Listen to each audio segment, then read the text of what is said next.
Hey, good day to you. This is Todd. I am a regular dude walking in the Word.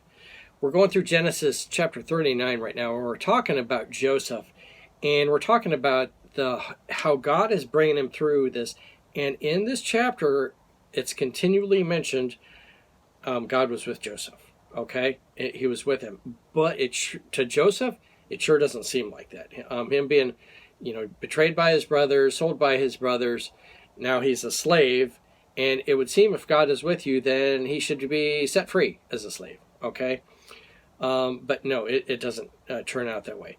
Today, I want to point out how Joseph, even during this time, when he is far away, he's in Egypt, he's far away from his family and everything, and no one would know about his sin except for God, okay? But he still says, how can I sin against God? That's his question. How can I sin against God? He's enticed to sin here and involve himself in the flesh and fulfill his fleshly desires, okay? But he goes, how can I sin against God?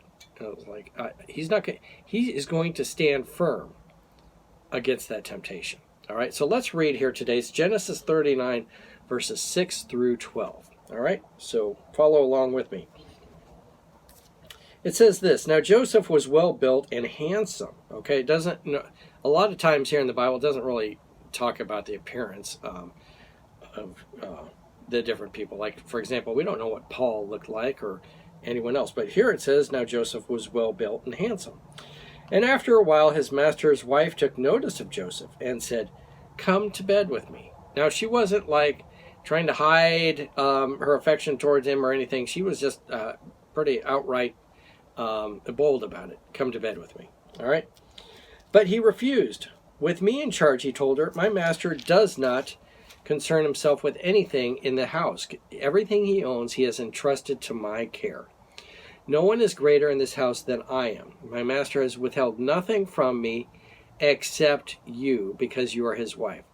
How then could I do such a wicked thing and sin against God?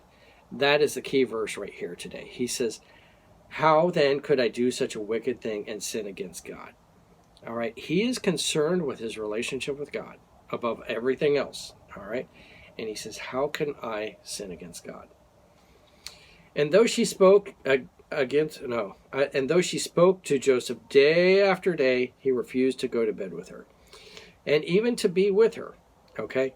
And for the story to make sense, I'm sure she wasn't just an ugly old lady, doing that. It would make sense if she was an attractive woman that everyone would want to sleep with. But Joseph says no.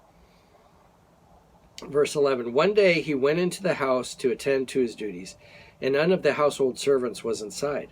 She caught him by the cloak and said, come to bed with me. But he left his cloak in her hand and ran out of the house. Okay.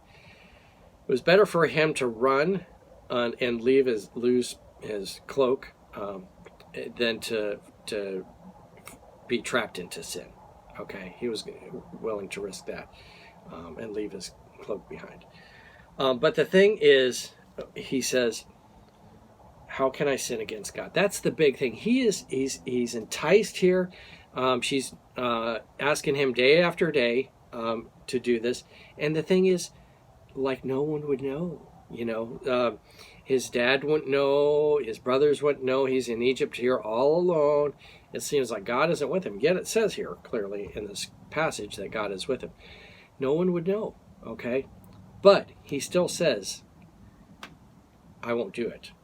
And he says, how can I sin against God? That's the big thing.